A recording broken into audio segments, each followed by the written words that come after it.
Assalamualaikum warahmatullahi wabarakatuh.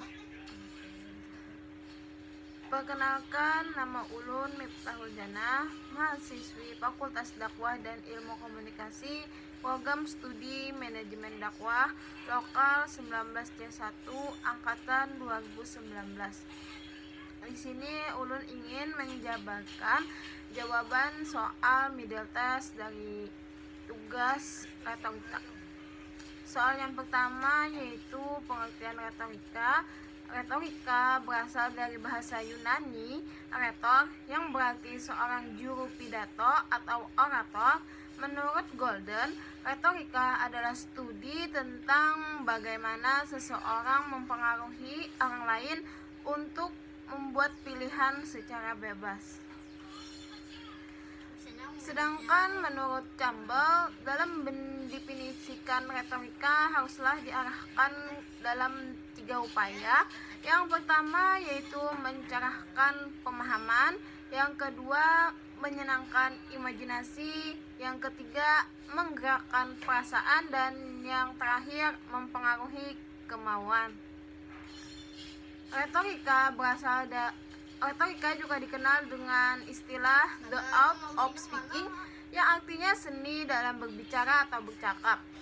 Retorika adalah upaya yang dilakukan retorika pembicara atau pada bahasa lisan dan penulis atau pada bahasa tulisan dalam memilih bentuk ungkapan yang dianggap paling efektif untuk menarik perhatian pendengar atau pembaca. Hakikat retorika adalah kemampuan berkomunikasi secara efektif dengan menggunakan bahasa sebagai alatnya. Terus, apa sih manfaat mempelajari retorika? Manfaat mempelajari retorika yang pertama yaitu pandai dalam merangkai kata saat berbicara di depan umum. Orang yang pandai dalam merangkai kata saat berbicara di depan umum, seperti yang banyak orang ketahui bahwa retorika adalah seni dalam berbicara atau berpidato, maka sudah pasti orang yang mendalami retorika dengan penuh keseriusan akan membuat kemampuan atau kecakapan dalam berbicara. Yang kedua yaitu dapat memahami pentingnya intonasi dalam berbicara dengan orang lain. Orang yang sudah mempelajari retorika pasti ia paham dengan nada bicara terhadap orang lain. Misal seperti orang yang membicarakan topik kesedihan maupun kebahagiaan dengan ekspresi datar, maka pesan yang ia sampaikan tidak bisa berbekas di hati pendengar. Kenapa? Karena ekspresi yang disampaikan tidak sesuai dengan topik. Dan kadang ada juga yang berbicara terlalu cepat, seperti komentator sepak bola. Dengan intonasi yang terlalu cepat, maka membuat pesan yang kamu sampaikan menjadi tidak berkesan. Yang ketiga yaitu ide yang ingin kamu sampaikan kepada orang lain akan lebih mudah dicerna, karena jika seseorang telah belajar retorika,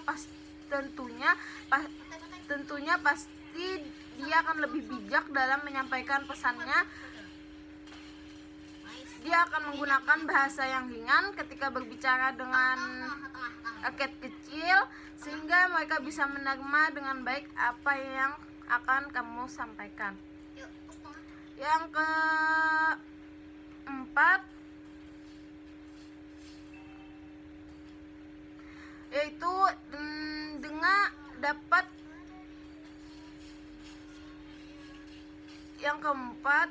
dengan mempelajari retorika, kamu juga akan pandai menjadi MC.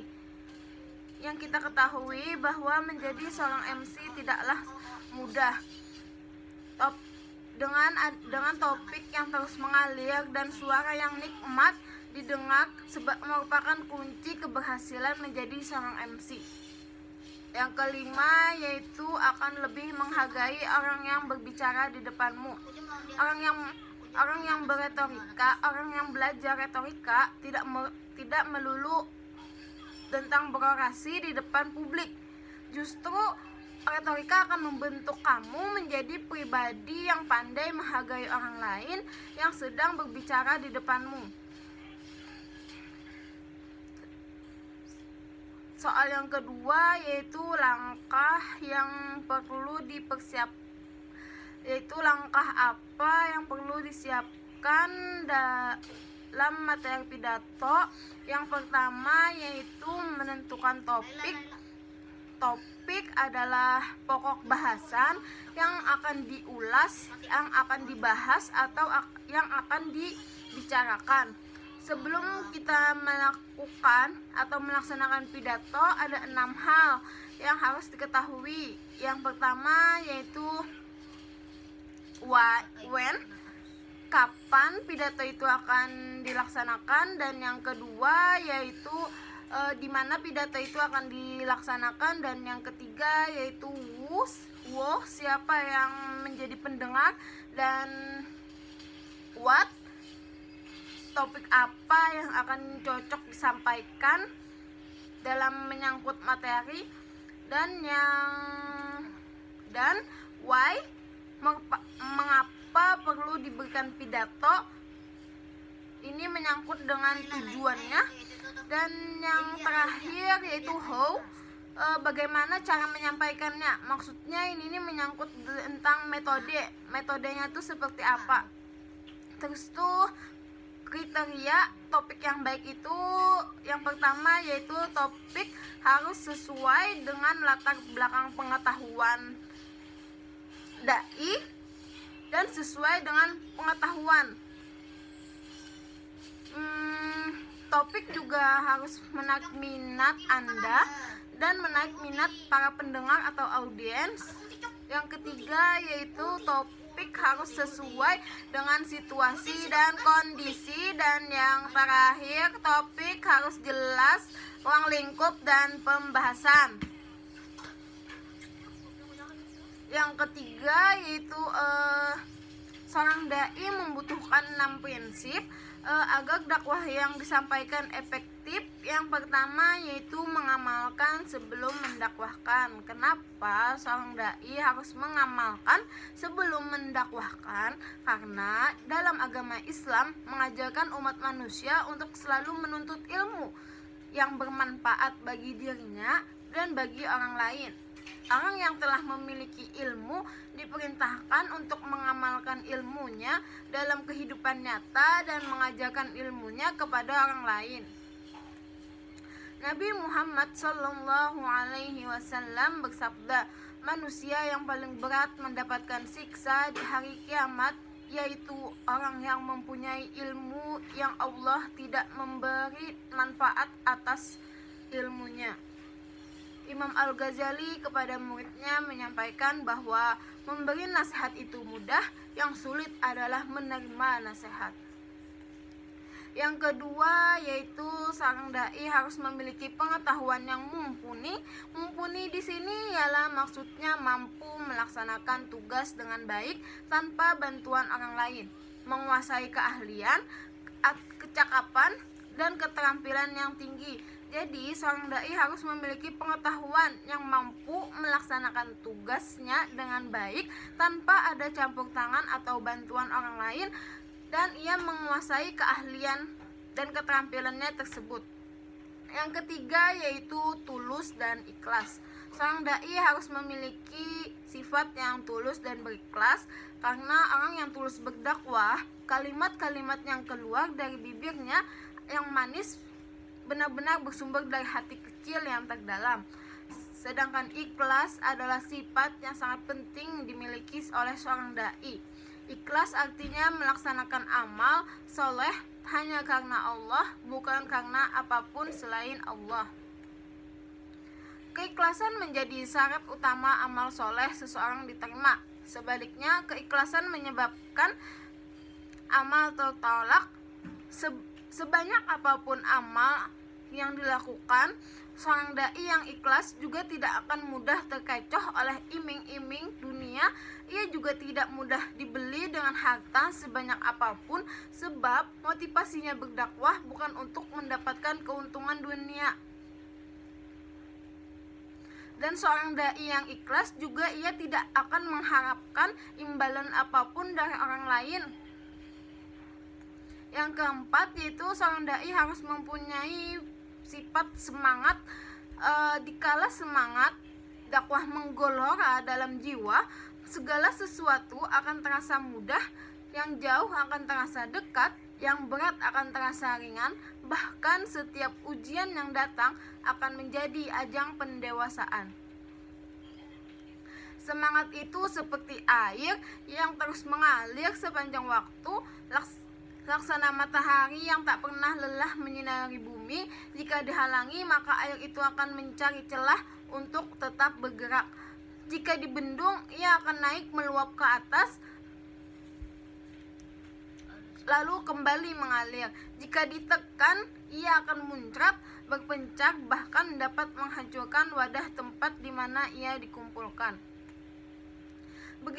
Begitulah jika semangat dakwah menggelora dalam jiwa, meskipun banyak fitnah datang menghadang, upaya makar yang dilakukan oleh musuh-musuh dakwah tak akan sanggup menghentikan derap langkah perjuangan. Yang kelima, yaitu mau praktek. Dakwah merupakan ajang kebaikan untuk taat kepada Allah dan nilai Islam yang dilakukan dengan berbagai macam penyampaian. Ada dai yang menyampaikannya secara lemah lembut, serta ada yang tegas maupun intonasi tinggi. Penyampaian dakwah dengan intonasi yang tinggi tak jarang disalahartikan oleh sebagian orang karena dianggap terlalu keras dalam menyampaikan kebaikan, dan hal tersebut pun menuai pro kontra di masyarakat. Yang keenam, yaitu istiqomah merupakan sifat yang mutlak dimiliki seorang dai. Ibnu Rajab Al-Hambali mengemukakan bahwa istiqomah adalah menempuh jalan yang lurus tanpa belok ke kiri atau ke kanan. Tercakup di dalamnya ketaatan yang tampak maupun yang tidak tampak, serta meninggalkan berbagai larangan. Dai yang istiqomah akan senantiasa konsisten menekuni jalan dakwah apapun risiko dan konsekuensi yang dia hadapi. Dai yang istiqomah akan senantiasa lantang menyampaikan kebenaran dimanapun dan pada posisi apapun dia berada. Dai yang istiqomah juga tidak akan mudah terbelokkan dengan metode dakwah yang tidak dicontohkan Rasulullah SAW. Yang jawaban soal yang terakhir, yaitu kenapa humor merupakan salah satu upaya menaik jamaah untuk mengatasi kejenuhan. Terus tuh bagaimana kita sebaiknya dakwah yang disampaikan agar tidak mengurangi nilai dakwah. Memang dakwah yang menarik itu adalah dakwah yang tidak monoton. Monoton di sini maksudnya tidak membosankan. Jadi supaya dakwah tidak monoton atau membosankan, maka perlu dikasih bumbu baik dalam bil lisan maupun bil kalam. Memerlukan bumbu yang enak didengar atau dibaca agar tidak terasa monoton atau membosankan. Mungkin salah satu bumbunya itu adalah humor. Humor memiliki daya tarik tersendiri bagi seorang dai agar mampu memberikan kesan positif terhadap keberlangsungan proses dakwah. Namun kuantitas humor tidak berlebihan karena tidak menghilangkan inti dari pesan. Kalau zaman sekarang banyak dai yang tampil dalam dakwahnya menggunakan humor, sebab dakwah tanpa humor di zaman sekarang kurang diminati.